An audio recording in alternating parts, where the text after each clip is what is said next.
There was once a day that I would pray for you. I'd go and misbehave just so you'd notice too. Hello ನಮಸ್ಕಾರ guys, welcome back to another video. ಇದು ನಾನು ನಿಮ್ಮ Praveen K view. So ಇವತ್ತು ಹೊಸ ವೀಡಿಯೋದಲ್ಲಿ ಬಂದಿದ್ದೀನಿ. So ಇವತ್ತೇನು video ಅಂದರೆ, ನಮ್ಮ ವೀಡಿಯೋದಲ್ಲಿ ಬಂದುಬಿಟ್ಟು ನಮ್ಮ ಓಲಾದ ಬಗ್ಗೆ ಪ್ರೋಸ್ ಆ್ಯಂಡ್ ಕಾನ್ಸ್ ಬಗ್ಗೆ ಮಾತಾಡೋಣ ಅಂತ ಹೇಳ್ಬಿಟ್ಟು ಡಿಸೈಡ್ ಮಾಡಿದ್ದೀನಿ. ಸೊ ಈ ವಿಡಿಯೋ ಕಂಪ್ಲೀಟಾಗಿ ಓಲಾದು ಪ್ರೋಸ್ ಆ್ಯಂಡ್ ಕಾನ್ಸ್ ಎರಡೂ ಹೇಳ್ತೀನಿ ನಿಮಗೆ. ಸೊ ನೀವೇನೋ ಓಲಾ ತೊಗೊಳಕ್ಕೆ ಪ್ಲ್ಯಾನ್ ಮಾಡ್ತಾಯಿದ್ರೆ ಸೊ ಈ ವಿಡಿಯೋ ನಿಮ್ಗೆ ಯೂಸ್ ಆಗುತ್ತೆ. ಪ್ಲಸ್ ನಿಮ್ಮ ಫ್ರೆಂಡ್ಸ್ ಯಾರನ್ನೂ ತೊಗೊತಾ ಇದ್ದೀರ ಅಂದ್ರೆ ಅವ್ರಿಗೂ ಯೂಸ್ ಆಗುತ್ತೆ. ಸೊ ದಯವಿಟ್ಟು ವೀಡಿಯೋನ ಕೊನೆ ತನಕ ನೋಡಿ. ಸೊ ಇದು ಹೆಲ್ಪ್ಫುಲ್ ಆಗಿರುತ್ತೆ ನಿಮಗೆ. ಸೊ ಬನ್ನಿ ವಿಡಿಯೋಗೆ ಹೋಗೋಣ. ಅದು ಮುಂಚೆ ನಾವು ಡೈರೆಕ್ಟಾಗಿ ಹೋಗ್ಬಿಟ್ಟು ಗಾಡೀಲಿ ವ್ಲಾಗ್ ಮಾಡೋಣ. ಪ್ರೋಸ್ ಆ್ಯಂಡ್ ಕಾನ್ಸ್ ಮಾತಾಡುವಾಗ ಗಾಡಿಯಲ್ಲಿ ಎದ್ಬಿಟ್ಟು ಮಾತಾಡಿದ್ರೆ ಅದಕ್ಕೆ ಫೀಲ್ ಚೆನ್ನಾಗಿರುತ್ತೆ. ಸೊ ನಾನು ನಿಮ್ಮನ್ನ ಅದರ್ ಸೈಡಲ್ಲಿ ನೋಡ್ತೀನಿ. ಬಿಫೋರ್ ಯು ಗೋ, ದಯವಿಟ್ಟು ಚಾನಲ್ನ ಸಬ್ಸ್ಕ್ರೈಬ್ ಮಾಡಿ ಗೈಸ್. ಇದೇ ಥರ ಹೊಸ ಕಂಟೆಂಟ್ಸ್ಗಳು ಬರ್ತಾನೆ ಇರುತ್ತೆ ನಮ್ಮ channel. So please do subscribe. So welcome back to action camera mode guys. So ನಾವು ಇವತ್ತು ಎಲ್ಲಿದ್ದೀವಿ ಅಂದರೆ ನಮ್ಮ ಫೇಮಸ್ ಊಡಿ ಸಾದರಮಂಗಲ ರೋಡಲ್ಲಿದ್ದೀನಿ.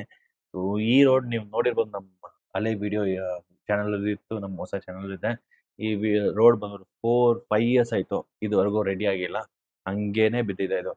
ಸೊ ಎಸ್, ಸೊ ನಾವು ಅದೆಲ್ಲ ಬಿಟ್ಬಿಡೋಣ. ಫಸ್ಟ್ ನಾವು ಬಂದ್ಬಿಟ್ಟು ನಾವು ವಿಡಿಯೋ ಏನಕ್ಕೆ ಮಾಡ್ತಾ ಇದೀವಿ ಅಂದರೆ, ಇದು ಓಲಾದ ಬಗ್ಗೆ ಪ್ರೋಸ್ ಆ್ಯಂಡ್ ನೆಗೆಟಿವ್ಸ್ ಬಗ್ಗೆ ಮಾತಾಡೋಣ ಅಂತ ಬಿಟ್ಟು ಈ ವಿಡಿಯೋ ಮಾಡಿದ್ದೀನಿ ಗೈಸ್. ಸೊ ನಾನು ಈ ವಿಡಿಯೋದಲ್ಲಿ ಬಂದ್ಬಿಟ್ಟು ಫಸ್ಟ್ ನಿಮಗೆ ಪ್ರೋಸ್ ಹೇಳ್ತೀನಿ, ಏನಕ್ಕೆ ತುಂಬ ಜನ ನೆಗೆಟಿವ್ಸ್ ಬಗ್ಗೆ ವಿಡಿಯೋ ಮಾಡಿಬಿಟ್ಟಿದ್ದಾರೆ. ಸೊ ನಾನು ಫಸ್ಟ್ ಪ್ರೋ ಇಂದ ಸ್ಟಾರ್ಟ್ ಮಾಡೋಣ, ಆಮೇಲೆ ನಾನು ನೆಗೆಟಿವ್ಸ್ ಬಗ್ಗೆ ಹೇಳ್ತೀನಿ. ಸೊ ನನ್ನ ಹತ್ರ ಸುಮಾರಷ್ಟು ಲಿಸ್ಟ್ ಇದೆ ಪ್ರೋಸಲ್ಲಿ, ಆ್ಯಂಡ್ ಸುಮಾರಷ್ಟು ನೆಗೆಟಿವ್ಸ್ ಇದೆ. ಆ್ಯಂಡ್ ಇವ್ರ ಕಾಂಪಿಟೇಟರ್ ಯಾರೆಲ್ಲ ಇದ್ದಾರೆ, ಅವ್ರು ಏನೆಲ್ಲ ಆಫರ್ ಮಾಡ್ತಾ ಇದ್ದಾರೆ ಅಂತ ಹೇಳ್ಬಿಟ್ಟು ಅದು ನಾನು ತಿಳಿಸ್ಕೊಡ್ತೀನಿ ನಿಮಗೆ. ಆ್ಯಂಡ್ ಯಾವ ಗಾಡಿ ತೊಗೊಳ್ಬೋದು ಈ ಮಾರ್ಕೆಟಲ್ಲಿ, ಈ ಓಲಾ ಬಿಟ್ಟು ಬೇರೆ ಯಾವ ಗಾಡಿ ಚೆನ್ನಾಗಿರುತ್ತೆ ಅದನ್ನು ನಾನು ಹೇಳ್ಕೊಡ್ತೀನಿ. ಸೊ ಬನ್ನಿ ವಿಡಿಯೋಗೆ ಹೋಗೋಣ. So first let me talk about the pros of Ola. So ಓಲಾದ ಬಂದ್ಬಿಟ್ಟು first thing which I like this the price ಬಂದು ತುಂಬ ಚೆನ್ನಾಗಿ ಕೊಟ್ಟಿದ್ದಾರೆ. 1,65,000 ಕರೆಂಟ್ ಆಗಿದೆ. ನಾನು ತೊಗೊಂಡಾಗ 1,45,000 which is my first impression which I like this Ola. Second is their ಗಾಡಿದು ಸಸ್ಪೆನ್ಷನ್ ಗೈಸ್. ಫ್ರಂಟ್ ಸ್ವಲ್ಪ ಸ್ಟಿಫ್ನೆಸ್ ಆಗಿದೆ, ನಮ್ಮ ಬ್ಯಾಕಲ್ಲಿ ಬಂದ್ರೆ ಪಿಲಿಯನ್ಗೆ ಮಾತ್ರ ಅಮೇಝಿಂಗ್ ಸ್ಪೇಸ್ ಕೊಟ್ಟಿದ್ದಾರೆ. ಆ್ಯಂಡ್ ಸಸ್ಪೆನ್ಷನ್ ಮಾತ್ರ ಚೆನ್ನಾಗಿದೆ, ಅದು ಚೆನ್ನಾಗಿದೆ. So that is second one which I like. And the third one which I like in this vehicle is the touch screen. 7-inch touch screen ಕೊಟ್ಟಿದ್ದಾರೆ. ಆ್ಯಂಡ್ ನ್ಯಾವಿಗೇಷನ್ ಬಂದ್ಬಿಟ್ಟು life time free ಆಗಿದೆ, versus their competitors charge after 1 year. ಅದೊಂದು drawback ಬೇರೆ ಅವ್ರ competitors, but ಇವ್ರದಲ್ಲಿ ಅದು positive ಆಗಿದೆ. And the third one which I like in this the range ಬಂದ್ಬಿಟ್ಟು ನನಗೆ ಈಗ ಸದ್ಯಕ್ಕೆ ಸಿಗ್ತಾ ಇರೋದು ಬಂದ್ಬಿಟ್ಟು, ನಾನು ಈಕೋ ಮಾಡಲ್ ಓಡಿಸಿದ್ರೆ 160 ತನಕ ಬರುತ್ತೆ. And if I am riding it on normal mode ಬಂದ್ಬಿಟ್ಟು ನನಗೆ 130ಇಂದ 135 ತನಕ ಆ ರೇಂಜಲ್ಲಿ ಬರುತ್ತೆ. ಗಾಡಿ ನೀವು ಹೆಂಗೆ ಓಡಿಸ್ತೀರ ಅಂದ್ಬಿಟ್ಟು ಮೇನ್ ಆಗಿ ಡಿಪೆಂಡ್ ಆಗುತ್ತೆ guys. So based on that range ಇದಾಗುತ್ತೆ. So that would be my fourth. And the fifth point which I like in this vehicle is ಇವರ ಬ್ರೇಕಿಂಗ್ ಬಂದ್ಬಿಟ್ಟು ಸೂಪರ್ ಆಗಿ ಕೊಟ್ಟಿದ್ದಾರೆ. ಗಾಡಿ ಹಿಡಿದ ತಕ್ಷಣ ಗಾಡಿ ನಿಲ್ಲುತ್ತೆ, ಅದೊಂದು ಚೆನ್ನಾಗಿದೆ. ಬ್ರೇಕಿಂಗ್ ಸಿಸ್ಟಮ್ ಚೆನ್ನಾಗಿದೆ. And the sixth point which I like in this vehicle is the colours ಬಂದು ತುಂಬ ವೆರೈಟೀಸ್ ಆಫ್ ಡಿಫ್ರೆಂಟ್ ಕಲರ್ಸ್ ಕೊಟ್ಟಿದ್ದಾರೆ ಈ ಗಾಡಿ ಓಲಾದಲ್ಲಿ. ಅದೊಂದು ಚೆನ್ನಾಗಿದೆ, ನನಗೆ ಅದೊಂದು ತುಂಬ ಇಷ್ಟ ಆಗಿತ್ತು. ನಾನು ತೊಗೊಂಡಿರೋ ಬಂದ್ಬಿಟ್ಟು ಮಿಡ್ ನೈಟ್ ಬ್ಲೂ ತೊಗೊಂಡಿದ್ದೀನಿ. ಏನಕ್ಕೆ ನನಗೆ ಈ ಕಲರ್ ಸ್ವಲ್ಪ ಫೇವ್ರೇಟ್ ಆಗಿತ್ತು, ಅದಕ್ಕೋಸ್ಕರ ಇದು ಗಾಡಿನ ಈ ಕಲರ್ನ ತೊಗೊಂಡಿದ್ದೀನಿ. ಆ್ಯಂಡ್ ಇನ್ನೊಂದು ಏನಂದರೆ ನನಗೆ ಇಷ್ಟ ಆಗಿರೋದು ಬಂದ್ಬಿಟ್ಟು ನಂತರ ಡಾಮಿನರು ಇದೆ, ಪ್ಲಸ್ ಆಕ್ಟಿವಾನ ಇದೆ. ಅದ್ರಲ್ಲಿ ನಂದು ಪೆಟ್ರೋಲ್ ಪ್ರೈಸ್ ಬಂದ್ಬಿಟ್ಟು ಆಲ್ಮೋಸ್ಟ್ 12,000 ತನಕ ಮಂತ್ಲಿ ಆಗ್ತಾಯಿತ್ತು ಗೈಸ್. ಸೊ ಅದೊಂದು ಕಟ್ ಡೌನ್ ಆಗಿದೆ. So you can save lot of money in your pocket if you take EV. So ಅದೊಂದು. So these are my positive about Ola. ನಾವು ಕಮಿಂಗ್ ಅಬೌಟ್ ನೆಗೆಟಿವ್ಸ್ ಬಂದ್ಬಿಟ್ಟು ಸುಮಾರಷ್ಟು ಇಲ್ಲ, ಕೆಲವೊಂದಿದೆ. ಬಟ್ ಮೇಜರ್ ನೆಗೆಟಿವ್ಸ್ ನಾನು face ಮಾಡಿಲ್ಲ, ಬೇರೆಯವ್ರು ಫೇಸ್ ಆಗಿರ್ತಾರೆ.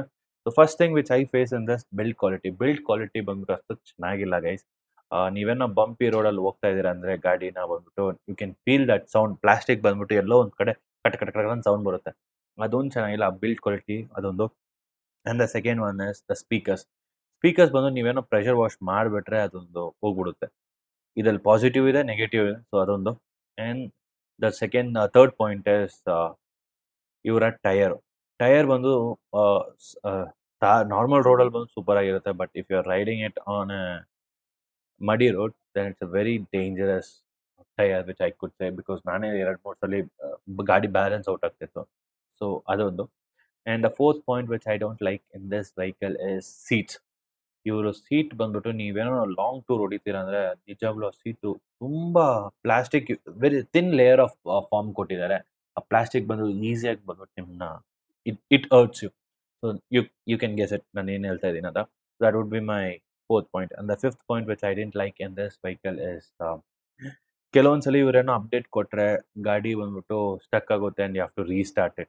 ಸೊ ಪ್ರತಿಯೊಂದ್ಸಲಿ like they keep updating the software. ಆ ಟೈಮಲ್ಲಿ ಬಂದ್ಬಿಟ್ಟು ಹಬ್ಬಕ್ಕೆ ಬಂದಾಗ you have to keep restarting your vehicle. So ಅದೊಂದು ಅನಾಯಿಂಗ್ ಆಗಿತ್ತು, ಅದೊಂದು ನನಗೆ ಇಷ್ಟ ಆಗಿಲ್ಲ. And the third one and the sixth one is their experience centre. Experience ಸೆಂಟ್ರಲ್ಲಿ ಬಂದ್ಬಿಟ್ಟು ನಾವೇನೋ ಅಲ್ಲಿ ಹೋದ್ರೆ ಅವ್ರದ್ದು ಗ್ರೀಟಿಂಗ್ಸ್ ಬಂದ್ಬಿಟ್ಟು ಹೆಂಗಿರುತ್ತೆ ಅಂದರೆ, ಬನ್ನಿ ತಗೊಳ್ಳಿ, ಮಾಡ್ಕೊಳ್ಳಿ ಏನೋ ಹಂಗಿರುತ್ತೆ. So they have to train their executives, sales ಎಕ್ಸಿಕ್ಯೂಟಿವ್ಸ್ನ ಇನ್ನೂ ಸ್ವಲ್ಪ ಟ್ರೈನ್ ಮಾಡಿದ್ರೆ ತುಂಬ ಚೆನ್ನಾಗಿರುತ್ತೆ ಅಂತ ಹೇಳ್ಬಿಟ್ಟು ನನ್ನ ಒಪಿನಿಯನ್. ಸೊ ಇದಕ್ಕೆ ಸುಮಾರು ಜನ ಕವರ್ ಮಾಡಿದ್ದಾರೆ, ಬಟ್ ನಾನು ಕವರ್ ಮಾಡ್ತಾ ಇದ್ದೀನಿ. ಅದು ನನಗೆ ಸ್ವಲ್ಪ ಚೆನ್ನಾಗಿದ್ದಿಲ್ಲ, ಅದಕ್ಕೋಸ್ಕರ ಹೇಳ್ತಾ ಇದ್ದೀನಿ. And the seventh point which I dent like in this vehicle is ನೀವೇನೋ ರೀಜನ್ ಮಾಡುವಾಗ ಬಂದ್ಬಿಟ್ಟು ಒಂದೊಂದ್ಸಲಿ ಗಾಡಿ ಸಡನ್ನಾಗಿ ಕಂಪ್ಲೀಟ್ ಸ್ಲೋ ಡೌನ್ ಆಗುತ್ತೆ, ಅದೊಂದು ಇಶ್ಯೂ ಇದೆ. ಅಪಾರ್ಟ್ ಫ್ರಮ್ ದಟ್ ಚೆನ್ನಾಗಿರುತ್ತೆ ಗೈಸ್, ಗಾಡಿ ನಾರ್ಮಲ್ ಆಗಿ ಓಡುತ್ತಾ ಇರುತ್ತೆ. So these are my positives and negatives about Ola guys. So ಇವರ ಕಾಂಪಿಟೇಟರ್ಸ್ ಬಗ್ಗೆ ಮಾತಾಡ್ತೀನಿ. ಸೊ ಇವ್ರ ಕಾಂಪಿಟೇಟರ್ಸ್ ಮೇನ್ ಕಾಂಪಿಟೇಟರ್ ಬಂದ್ಬಿಟ್ಟು ಏತರ್ ಆಗಿದ್ದಾರೆ. ಸೊ ಅವರು ಈಗ ರೀಸೆಂಟಾಗಿ ಬಂದ್ಬಿಟ್ಟು ಹೊಸ ಫ್ಯಾಮಿಲಿ ವೆಹಿಕಲ್ ಲಾಂಚ್ ಮಾಡಿದ್ದಾರೆ. ಸೊ ಅವ್ರಿಗೆ ಏನು ಡಿಫ್ರೆನ್ಸ್ ಅಂದರೆ, ಓಲಾ ಬಂದ್ಬಿಟ್ಟು completely focused on family as well as ಸ್ಟೂಡೆಂಟ್ಸ್ಗೆ ಫೋಕಸ್ ಮಾಡಿದ್ದಾರೆ ಆ್ಯಂಡ್ ಆಫೀಸ್ ಗೋರ್ಸ್ಗೂ ಫೋಕಸ್ ಮಾಡಿದ್ದಾರೆ. ವೆರಸ್ ಏತರ್ಸ್ ಲುಕ್ ಬಂದ್ಬಿಟ್ಟು ಸ್ಪೋರ್ಟಿವ್ ಆಗಿದೆ, ಚೆನ್ನಾಗಿದೆ. ಅವ್ರದ್ದು ತುಂಬ ಎಕ್ಸ್ಪೀರಿಯನ್ಸು ಬಂದ್ಬಿಟ್ಟು ತುಂಬ ಚೆನ್ನಾಗಿದೆ ಅಂತ ಹೇಳಿದರು. ಬಟ್ ಇವ್ರದ್ದು ಎಕ್ಸ್ಪೀರಿಯನ್ಸ್ ಅವ್ರ ಥರ ಬಂದರೆ ನಿಜವಾಗ್ಲೂ Ola will be better position ಕೊಡ್ತೀವಿ. ಸೊ ಏತರಲ್ಲಿ ಕಾಸ್ಟ್ ಎಷ್ಟಾಗುತ್ತೆ ಅಂದರೆ ಆನ್ ರೋಡ್ ಪ್ರೈಸ್ ಬಂದು ಆಲ್ಮೋಸ್ಟ್ 2 lakhs ತನಕ ಟಚ್ ಆಗ್ತಾ ಇದೆ, which is like skyrocketing. And ಅವ್ರದ್ದು ರೇಂಜ್ ಬಂದ್ಬಿಟ್ಟು ತುಂಬ ಕಡಿಮೆ ಇದೆ. ಸೊ ಅದೊಂದು ಇದೆ ಇಶ್ಯೂ. 90 to 100 ಒಳಗಡೆ ಸಿಗುತ್ತೆ ಟ್ರೂ ರೇಂಜ್ ಅಂತ ಹೇಳ್ಬಿಟ್ಟು ಎಕ್ಸಿಕ್ಯೂಟಿವ್ಸ್ ಹೇಳ್ತಾ ಇದ್ರು, ವಿಚ್ ಇಸ್ ಲೈಕ್ ಅದರಿಂದನೇ ನಾನು ಮೇಯ್ನಾಗಿ ಏತರ್ನ ಹೋಗಿಲ್ಲ. ನನಗೂ ಈವನ್ ಆಫ್ಟರ್ ನಾನು ತುಂಬ ವೀಡಿಯೋಸ್ ನೋಡಿದ್ದೀನಿ ಯೂಟ್ಯೂಬಲ್ಲಿ ಓಲಾ ಬಗ್ಗೆ. ಸೊ ನನಗೊಂದು 2 ಒಪಿನಿಯನ್ ಇತ್ತು, ತಗೊಳ್ಬೇಕಾ ಬೇಡ ಅಂತ. ದೆನ್ ಆಫ್ಟರ್ ನೋಯಿಂಗ್ ಏನು ಒಂದ್ಸರಿ ಟ್ರೈ ಮಾಡಿ ನೋಡ್ಬಿಡೋಣ ಅಂತ ಹೇಳ್ಬಿಟ್ಟು ತಗೊಂಡಾಗ ನಾವು I feel I made a right decision. So ರೇಂಜಲ್ಲಿ ಬಂದ್ಬಿಟ್ಟು ಓಲಾ ಇಸ್ ದಿ ಬೆಸ್ಟ್, ಅದು ಹೇಳ್ತೀನಿ. ಆ್ಯಂಡ್ ಅದೊಂದು. ಆ್ಯಂಡ್ ನೆಕ್ಸ್ಟ್ ಅಬೌಟ್ ಏತರ್ ಬಂದ್ಬಿಟ್ಟು, ಏತರ್ದು ಫ್ಯಾಮಿಲಿ ವೆಹಿಕಲ್ ಬಂದು ಪ್ರೈಸಿಂಗ್ ಬಂದು ಅಗ್ರೆಸಿವ್ ಆಗಿ ಕೊಟ್ಟಿದ್ದಾರೆ. 1,04,000 ಏನೋ ಹಾಕಿದ್ದಾರೆ. ಬಟ್ ಆನ್ ರೋಡ್ ಪ್ರೈಸ್ ಬರೋದು ಅದು 1,10,000 to 20,000 rupees ಬರ್ಬೋದು. ಸೊ ಅದು ನೀವು ಚೆಕ್ ಮಾಡ್ಬೋದು ಗೈಸ್, ಅದೊಂದಿದೆ. ಆ್ಯಂಡ್ ನಿಮ್ಗೇನೋ EVs ತಗೊಂಡ್ರೆ ಬೆನಿಫಿಟ್ ಇದೆಯಾ, ಲೈಫ್ ಬರುತ್ತಾ ಅಂತ ಡೌಟ್ ಇರ್ಬೋದು. 100% ಆಗಿ ಹೇಳ್ತೀನಿ, ಲೈಫ್ ಬರುತ್ತೆ and it saves lot of money in your pockets guys. ಏನಕ್ಕೆ ಹೇಳ್ತೀನಿ ಅಂದರೆ, ನೀವೇನೋ ಪೆಟ್ರೋಲ್ಗೆ ಖರ್ಚು ಮಾಡ್ತಾರೋ ಒಂದು ತಿಂಗ್ಳಿಗೆ ಬಂದ್ಬಿಟ್ಟು ಒಂದು 3,000 to 4,000 rupees ಖರ್ಚು ಮಾಡ್ತಾ ಇದ್ದೀರಾ ಅಂದರೆ, whereas in EV you will be spending only 500 rupees per month electricity ಬಿಲ್ಲಿಗೆ. ಅಪಾರ್ಟ್ ಫ್ರಮ್ ದಸ್ ಬೇರೆ ಏನು ಖರ್ಚಿರಲ್ಲ ಓಲಾದಲ್ಲಿ. Versus I have no idea about Ather, because ಏತರ್ದು ಬಂದ್ಬಿಟ್ಟು ನಾನು ಎಕ್ಸ್ಪೀರಿಯನ್ಸ್ ಗಾಡಿ ಓಡಿಸಿದ್ದೀನಿ, but I am not using it. So ಅದರಿಂದ ನನಗೆ ಓಲಾದ ಎಕ್ಸ್ಪೀರಿಯನ್ಸ್ ನನಗೆ ಅಷ್ಟು, ಏತರ್ದು ಎಕ್ಸ್ಪೀರಿಯನ್ಸ್ ಅಷ್ಟು ನನಗೆ ಗೊತ್ತಿಲ್ಲ ಗೈಸ್. ಸೊ ಪ್ಲೀಸ್ ಅದರಿಂದ ರಿಲಯಬಲ್ ಇರುತ್ತಾ, ಮೇ ಬಿ ನೆಕ್ಸ್ಟ್ 1 or 2 yearsಲ್ಲಿ ಬಂದ್ಬಿಟ್ಟು ಚಾರ್ಜಿಂಗ್ ಸ್ಟೇಷನ್ ಜಾಸ್ತಿ ಬರ್ಬೋದು, ಅದರಿಂದ ನಿಮಗೆ ಬೆನಿಫಿಟು ಆಗ್ಬೋದು. You can take long tours also. And we will be doing 1 long tour in Ola. Yes, ಮಾಡ್ತೀವಿ. ಅದೊಂದು ಎಕ್ಸ್ಪೆರಿಮೆಂಟ್ ಮಾಡೋಣ ಅಂತ ಬಿಟ್ಟು ಡಿಸೈಡ್ ಮಾಡಿದ್ದೀವಿ. ಸೊ ನಾನು ನನ್ನ ಫ್ರೆಂಡು ಪ್ಲ್ಯಾನ್ ಮಾಡ್ತಾ ಇದ್ದೀವಿ. ಅದು ಮಾಡಿಬಿಟ್ಟು ನಿಮಗೆ ಯಾವತ್ತು ಎಲ್ಲಿ ಹೋಗ್ತೀವಿ ಅಂತ ಹೇಳ್ಬಿಟ್ಟು ನಾವು ಬೇಗನೆ ಅಪ್ಡೇಟ್ ಮಾಡ್ತೀವಿ. ಸೊ ನಾನು ಈ ವಿಡಿಯೋನ ಇಲ್ಲೇ ಎಂಡ್ ಮಾಡ್ತೀನಿ ಗೈಸ್. ನಿಮ್ಗೇನೋ ಈ ವಿಡಿಯೋ ಇಷ್ಟ ಆಗಿದ್ರೆ, ನಿಮ್ಗೇನೋ ಓಲಾ ಈಸ್ಕೊಬೇಕು ಬ್ರೋ, ನನಗೆ ಚೆನ್ನಾಗಿದೆಯಾ ಇಲ್ಲ ನನಗೆ ಗೊತ್ತಾಗ್ತಿಲ್ಲ, ಕನ್ಫ್ಯೂಸ್ ಆಗಿದೆ, ನನ್ನ ಇನ್ಸ್ಟಾಗ್ರಾಮ್ ಐಡಿಯಲ್ಲಿ ಫಾಲೋ ಅದನ್ನು ಪಿಂಗ್ ಮಾಡ್ಬೋದು. ನೀವು ನಾನು ಡೀಟೇಲಾಗಿ ಎಕ್ಸ್ಪ್ಲೈನ್ ಮಾಡ್ತೀನಿ. Because ವೇರಸ್ what I feel is what I will be giving you my honest review guys. ಗಾಡಿ ಚೆನ್ನಾಗಿದ್ರೆ ಚೆನ್ನಾಗಿದ್ದೀನಿ ಅಂತ ಹೇಳ್ತೀನಿ, ಚೆನ್ನಾಗಿಲ್ಲ ಅಂತಲೇ ಹೇಳ್ತೀನಿ. ಸೊ ನನ್ನ ಆನೆಸ್ಟ್ ರಿವ್ಯೂ ಬಂದ್ಬಿಟ್ಟು ನಿಮಗೆ ಖಂಡಿತವಾಗ್ಲೂ ಕೊಡ್ತೀನಿ. ಇದು ನನ್ನ ಆನೆಸ್ಟ್ ರಿವ್ಯೂ. ಸೊ ಇದೇ ನಿಮ್ಮ ಹತ್ರನೂ ಓಲಾ ಇದ್ದರೆ ನೀವೆಲ್ಲ ಏನೆಲ್ಲ ಪ್ರಾಬ್ಲಮ್ ಫೇಸ್ ಮಾಡ್ತಾಯಿದ್ದೀರಾ, ಏನೆಲ್ಲ ನಿಮಗೆ ತುಂಬ ಇಷ್ಟ ಆಗಿದೆ ಈ ಓಲಾದಲ್ಲಿ ಅಂತ ಹೇಳ್ಬಿಟ್ಟು ನನಗೆ ಈ ಕಮೆಂಟಲ್ಲಿ ತಿಳಿಸಿ. ನಾನು ಇನ್ನೊಂದು ಹೊಸ ವೀಡಿಯೋದಲ್ಲಿ ಸಿಗೋಣ. ಅದುವರೆಗೂ ಪೀಸ್ ಔಟ್.